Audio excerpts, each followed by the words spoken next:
Hey guys, welcome back to another impressions video on one of the latest games I beat, which is none other than Rise of the Tomb Raider for the PlayStation 4, a fantastic action-adventure game released in 2016 by or developed by Crystal Dynamics and published by Square Enix. Of course, the game came out a little bit earlier, I believe in 2015. It was originally an Xbox timed exclusive, which created a lot of rage and anger among the PlayStation faithful back then in the day. But yeah, eventually it made its way to the PlayStation systems, and the PS4 version actually was not a bad one to be patient and wait.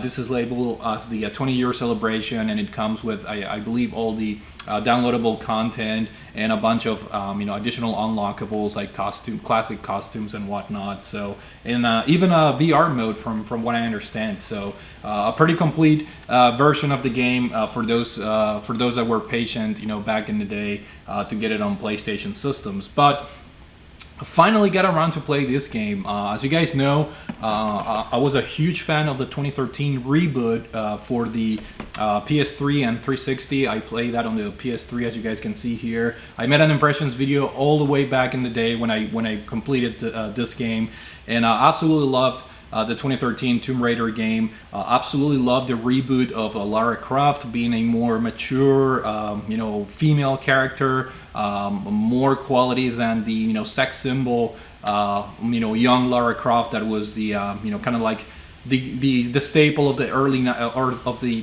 games, Tomb Raider games released back in the 90s. She was more of a sex symbol type of character, but the new Lara is way more mature and in my opinion a more real character, and I personally enjoyed her more as far as these modern games.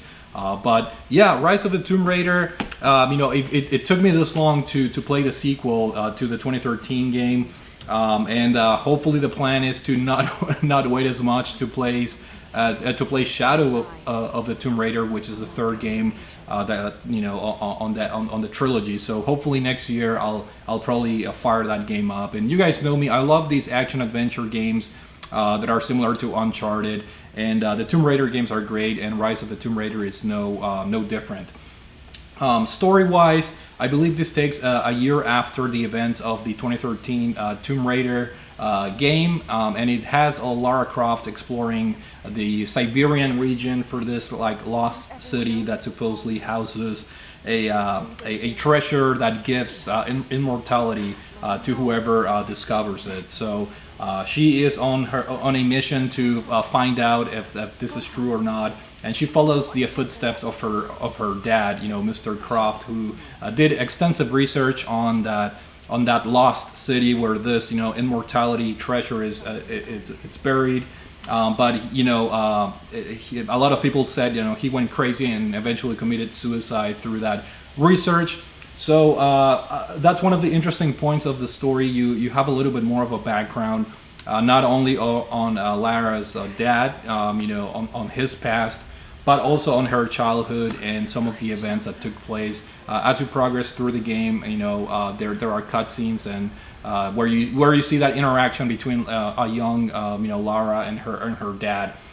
So unfortunately for Lara, she's not the only one after this legendary treasure. There's a kind of like a cult called Trinity that has been tormenting humanity for decades or centuries, looking for all sorts of treasures, and lo and behold, they appear to be after exactly what you're after. The story has a bunch of interesting plot twists. However, if I had to, my impressions on the story are that it's a little bit on the.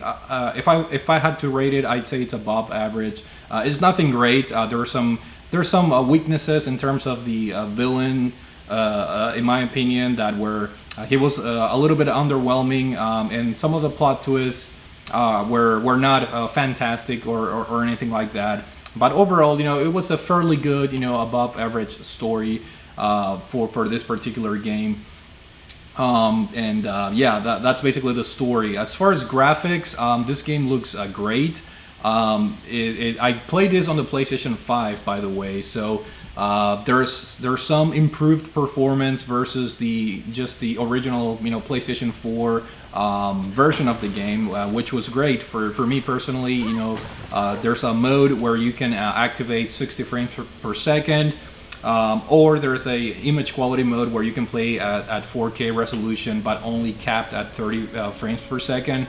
I opted to go for through the frame rate route just to have a smoother gameplay I guess experience, and I can't complain. I loved this game at 60 frames per second. It played fantastically, and graphically, no surprises. This game takes a similar approach to the Uncharted games in terms of the types of graphics. The game tends to show everything at a kind of like a Hollywood-esque type of movie, showing very cinematic angles. When you're doing your platforming or when you're climbing mountains, and every now and then you get a shot of a vista or a landscape that will leave you with your mouth wide open, just because of the graphics are so good. When you run into a vista with a sunset or something going on, this game is another great example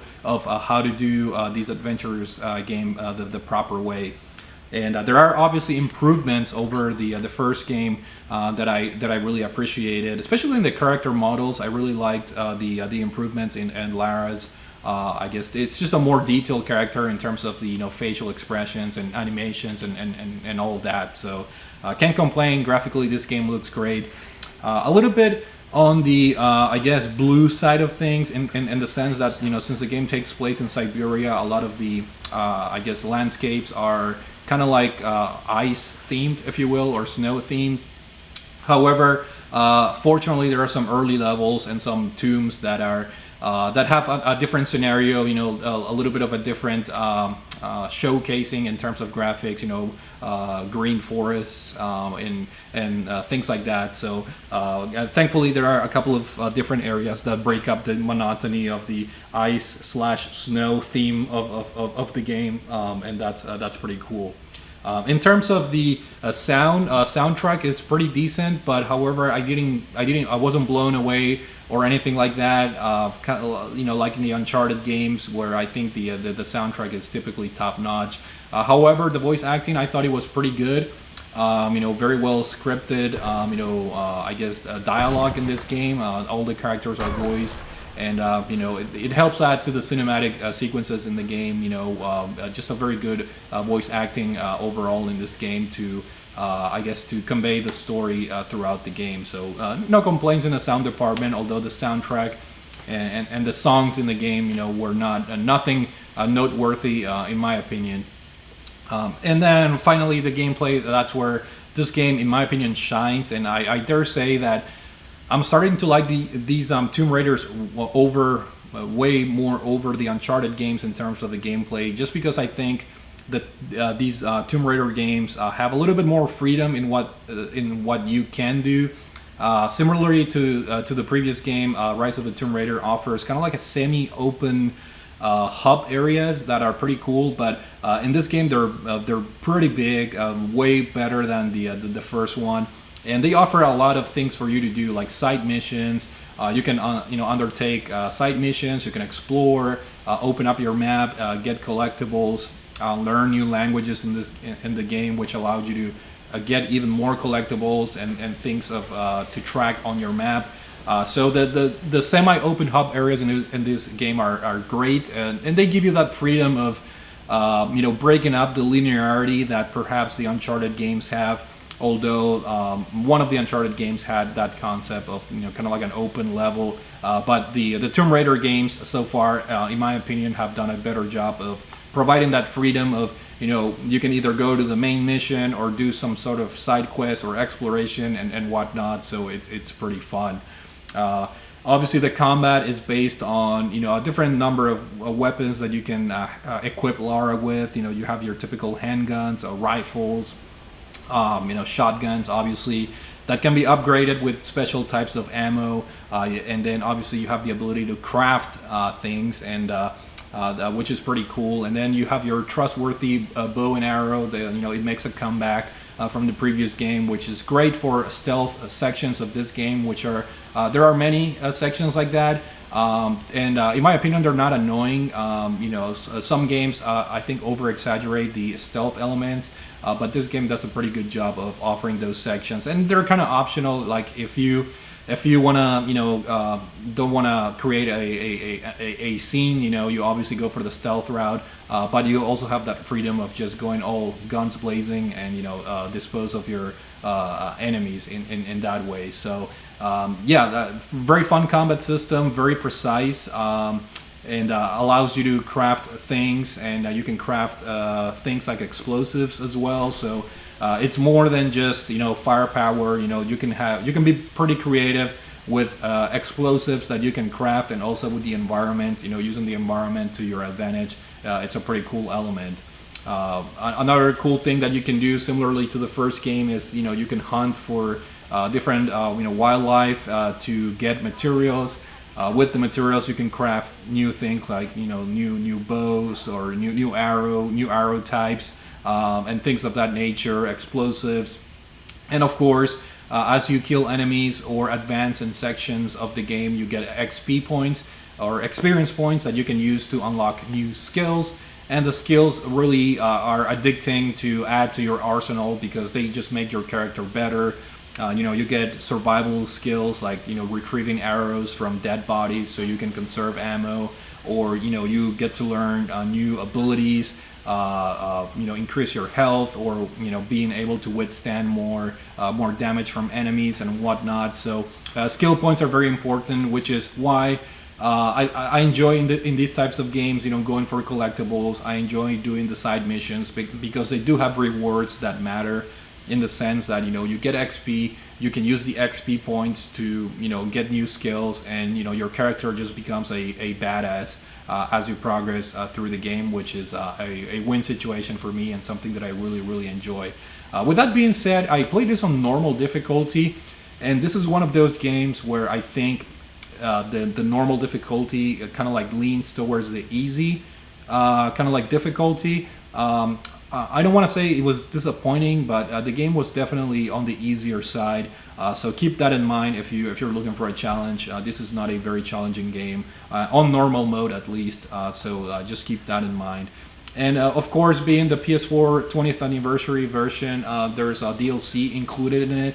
I stumbled upon one of the DLC parts in this game, the Yaba, something about Yaba, the witch or something.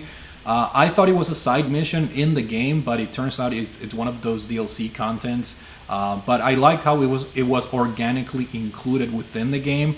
Like, I thought it was just a side mission, but it was actually part of the DLC content of the game. So I really enjoyed how this game organically is integrating some of the DLC content, which I thought was pretty cool. And that particular Yaba, whatever it was called, DLC, it took me a good hour or two to finish it, and it was an interesting addition to the story of the game. Like, the DLC itself has its own little story, which I thought it was very fun to do.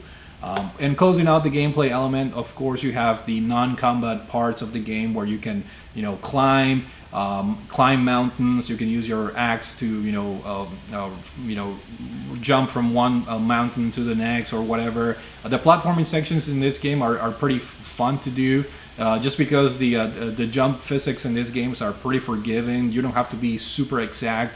Lara will, grab on the ledge and, just, recover and things of that nature. So absolutely love the Hollywood-esque nature of this game, similarly to the Uncharted games, where you have all this dramatic mountain climbing, and then you stumble into the occasional QTE scene, when she loses grip, and you have to hit a prompt or command or button to have her recover, and things of that nature that keep you on the edge of your seat.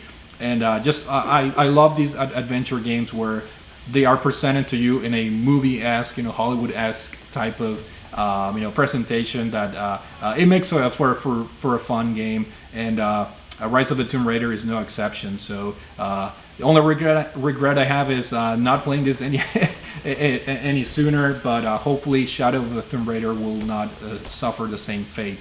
But with that being said, very pleasant experience playing Rise of the Tomb Raider. Highly recommend it if you guys are into action adventure games, and if you guys enjoy the Uncharted games, make sure to check out the Tomb Raider, the new Tomb Raider games, the modern ones, because they're very similar, and in my opinion they offer a little bit more in terms of gameplay with the semi-open hub worlds. But other than that, that's it for now. Hopefully you guys enjoyed this video. Thank you for watching, and I will see you all later. Take it easy.